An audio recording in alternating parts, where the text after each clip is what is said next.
that. Yeah, and Diddy does that very well.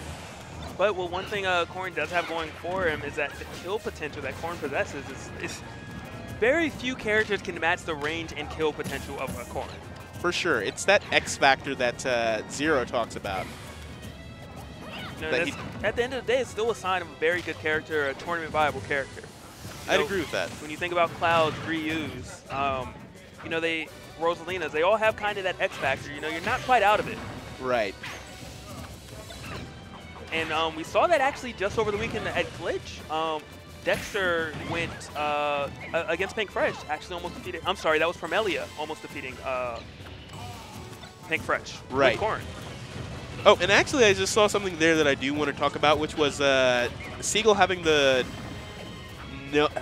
Seagull just knowing to grab. Oh, I thought he almost died there.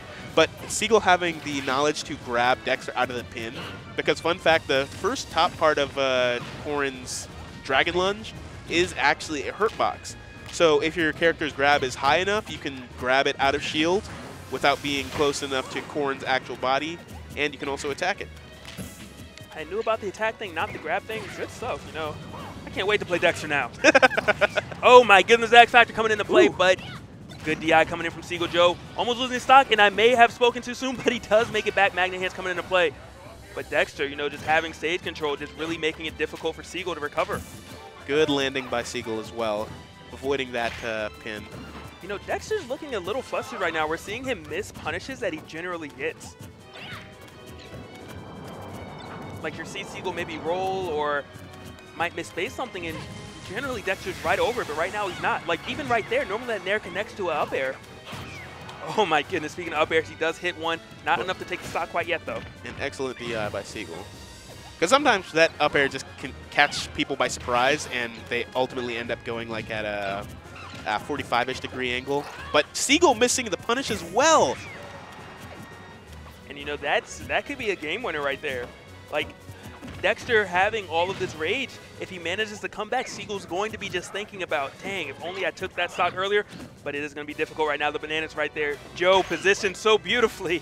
But, of course, Lalat being an excellent stage for Corrin for exactly the reason you just saw there, having the platforms as another option to Dragon Lunge onto and get away from ledge pressure. Rakdo's still not going to do it. Dexter, it does indeed have max rage, and messes up the recovery. I was wondering when he was doing the up air that low if he was going to be able to make it back, but he just did it the wrong direction. Yeah, that's tragic. You hate to see things like that happen, but he's still in the game, manages to get the pin there. Yeah, very clean, very solid, which, you know, Seagull does need to keep that in mind. He had kind of a large lead, and speaking of large leads, he is trying to make another one. 63% unanswered right now. Very good catch, though, by Seagull, because Diddy has an interesting vortex. People usually talk a lot about the Fox vortex, but Diddy's vortex is subtle and just as potent. I wouldn't say just as potent. Just as potent. Well, it's not going to kill you as much. But no, it is definitely, he does have a vortex of his own. A lot of the good characters in the game do.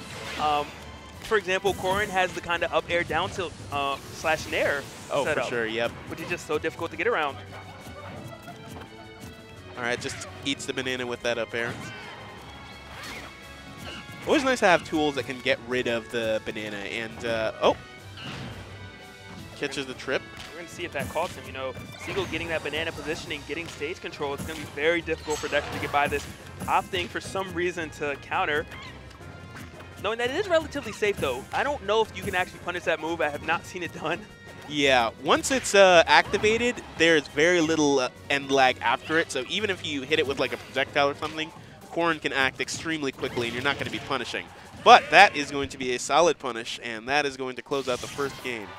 A very back and forth, kind of a test of stamina, if you will, of both players not wanting to overcommit, but knowing that they have to pressure their opponent. Because, you know, once you get to a certain skill level, you can't just wait for the victory to fall in your lap. Right, for sure. And the fact of the matter, this is something that Pierce was saying actually, which is basically if you pressuring someone is always going to be better than just sort of standing back, if only because what you don't necessarily want to find out is, can your defense stand up to their offense, especially if they're a player at or above your level. because then you're just playing sort of a guessing game. Because while you still have a lot of defensive options, at the same time, they have all of their offensive options plus movement and everything like that that can overwhelm your defensive options, and you just don't want to discover that. But game 2, we're going to see Roy switch from Dexter, which is very interesting.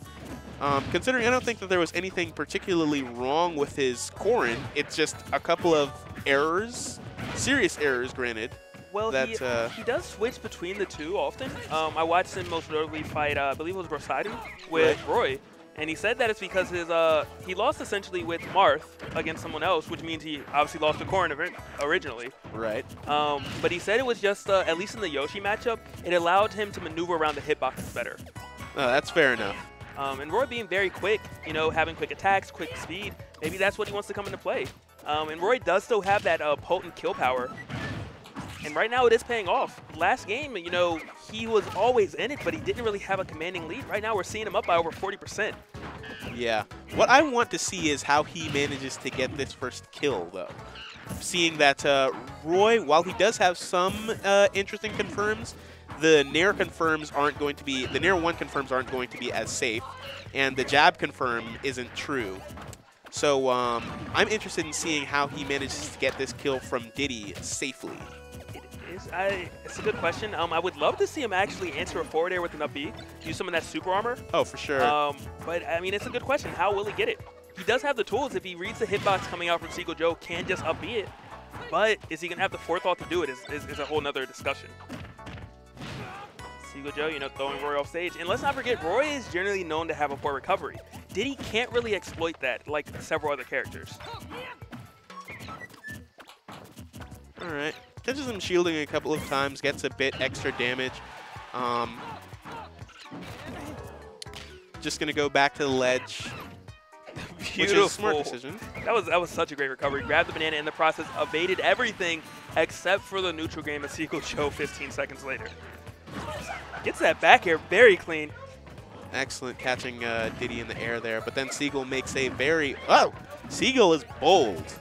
Very bold, and you know, Dexter scouted it out but did not have the execution exactly where he wanted it. That F smash would have taken the stock, but now he's looking at least 50% of damage trying to get rid of Seagull Joe. 59 and counting. Seagull not making this easy by any means and just relentless on the approach. Yeah, and this is really difficult, seeing that Roy in general just has a really, really bad disadvantage state. In general, he doesn't have any free escape options like many top tiers do. No instant burst mobility. He has to rely on his raw mobility, which is sometimes good enough, but at the same time, it doesn't save him often from getting juggled. And then these banana landing traps and everything. Oh, but the dash attack. So the dash attack finally takes it. Nobody thought that's how it would happen. We're thinking of every other setup. What if he does like this equation and then no, you know, but what if just dash attack? Does some math. Like, that was a really good roll. I have no idea how Dexter knew that was coming out, but good job by him. All right, so you know, Dexter approaching max rage. Diddy can really only take the stock off of a banana at the moment. I don't think he has enough rage to get a down tilt up smash to kill. But Seagull missing the confirm again, just a little bit off of the timing. But at 144, you know, times have changed very quickly. Dexter can take the stock, only 2% away from max rage, but he has to get the hit, and Seagull is just looking impenetrable at the moment. All right, good movement by Dexter, gets around 68%. Right now, Seagull tries to land. He manages to do it pretty easily, actually. I thought that we were going to see some more pressure by Dexter. Interestingly enough, what I am noticing is that Dexter just keeps shielding. Seagull has punished him for it a couple of times, but usually just with damage. But Dexter seems to, once the banana comes out in particular, just stays in shield. But the back throw is going to do it. And just one of the sort of strong suits of banana in general. All right, well, I believe I have to go. I have to go play ZD. So you guys will see me on the other side. All right. Wish you luck, man. And shoot some follows if you like or hate me. Critique, whatever. You don't need a reason. Just hit the follow. You know what I mean? Just go to Twitter, hit the follow. All right. You can also follow me. My Twitter isn't up there, but TNG_RK. I tweet about random things.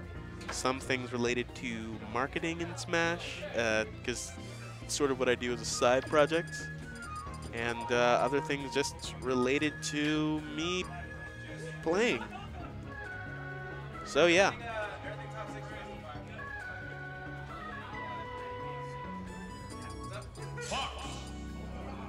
All right, and it sounds like we have best of 5